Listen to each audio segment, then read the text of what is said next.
กำลังฝนเลยจ้า Sorry ass DJ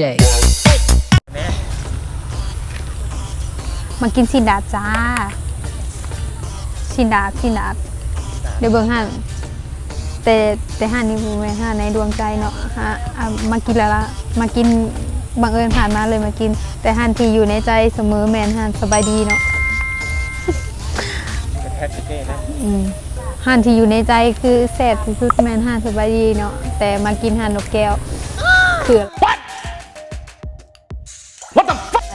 อยู่บกาวาวดังเดียวบ่ได้ออกจากห้าง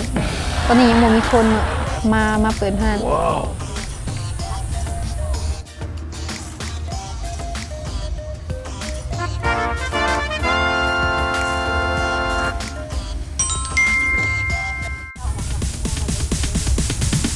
Sorry ass DJ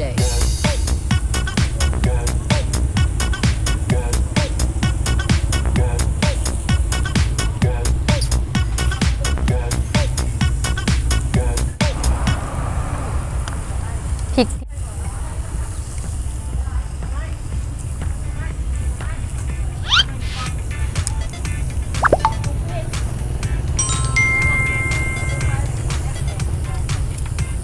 ย่ำ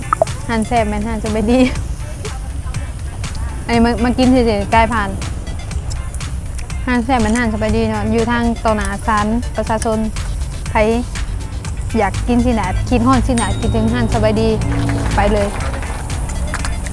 จะมาอย่างหั่นนกแก้วบูผ่านทางผ่านบริงามเลย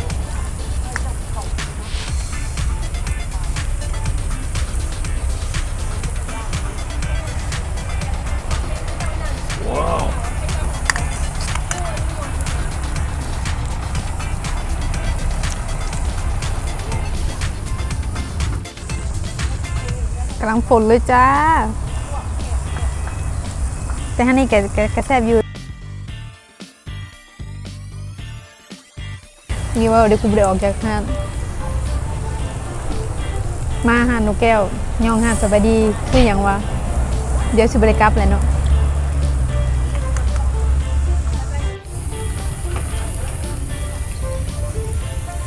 ไว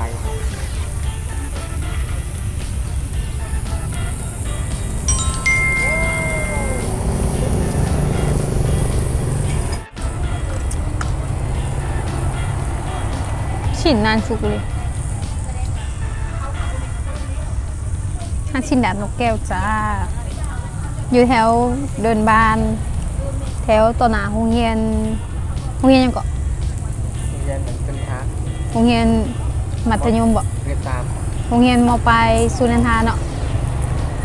คนสวรรค์ทางบุ้ง เรียนสาม โรงเรียนเลข3อยู่ต่อหน้าโรงเรียนเลข3แต่ท่านจะไม่ดีอยู่ต่อหน้าศาลประชาชนนะจ๊ะ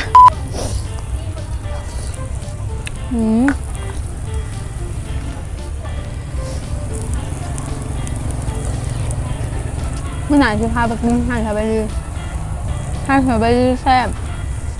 เจลก็แซ่บเป็นเอกลักษณ์บริการดีอีกนะ เรียน1,000 เขาไม่ได้ให้เงินเลย เขาไม่ได้ให้เงินเลยกินแซ่บไปดีกินเท่าไหร่ก็บ่อ้วนตอนไหนเห็นเวียกอยู่หันกินสิดาทางสบายดีคู่มือเป็นเดือนเป็นเท่าไรเดือนติดต่อกันบ่อ้วนหับประกันเลยว่ากินบ่อ้วนดูว่าอยู่ที่ด่านหรืออยู่ที่คน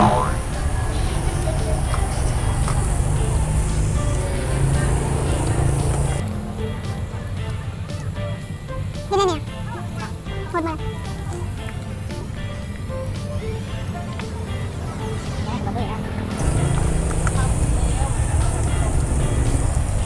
กินอะไรก็บ่รู้เป็นงานแท้เป็นงานด่านทางสบายดีบุกเดียวกับกู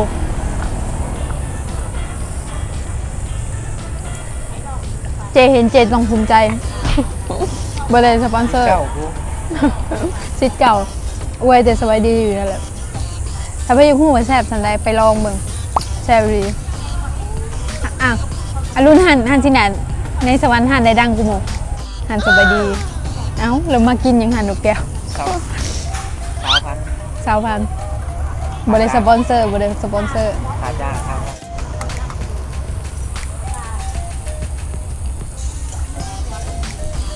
ปิ้งแต่มาอะไรยังบุสุกอยู่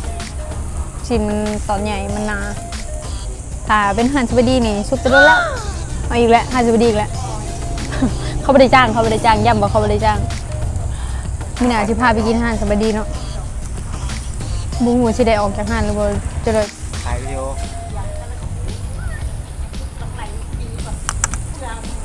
สุกเลยเพื่อจะสุกปิ้งแต่มาแหละหากระสุก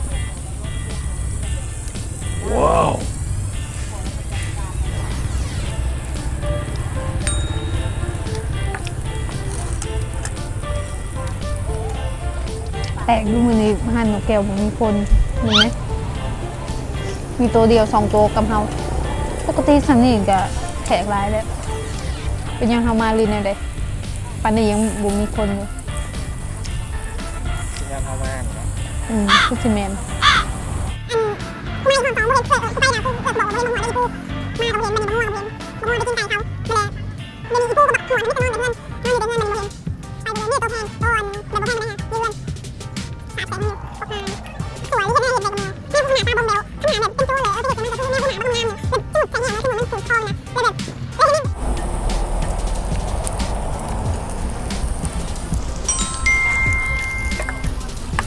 มาขึ้นมากูเอาขอบใจเอาวะ เต็มเลย อิ่มอยู่ปะกินอีกปะเอาอีก เยี่ย ปะ มกันเลยจิบเยี่ยมฟอง มีไหมมึงกินข้าวมาแล้ว ทั้งหมด เอาผู้ถามมึงลองกินข้าวมาแล้ว กินหน่อยนะกินโรตีกินอย่างนี้ก็เกี้ยวกับเก่าทุกวันแต่เบี้ยครับ แล้วถ้ามีคนขายตัวเกียวบอก ก็มีแหละทายหนาผมมีอันค่ะ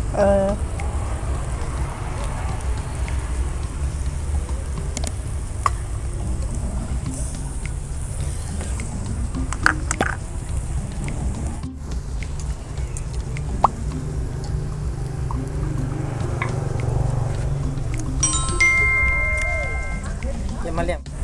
โอ้ย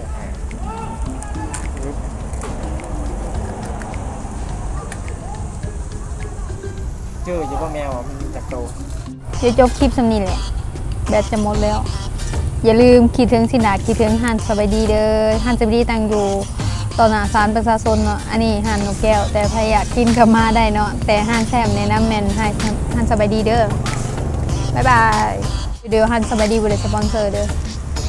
หันแซมบอกต่ออันนี้หันนกแก้ว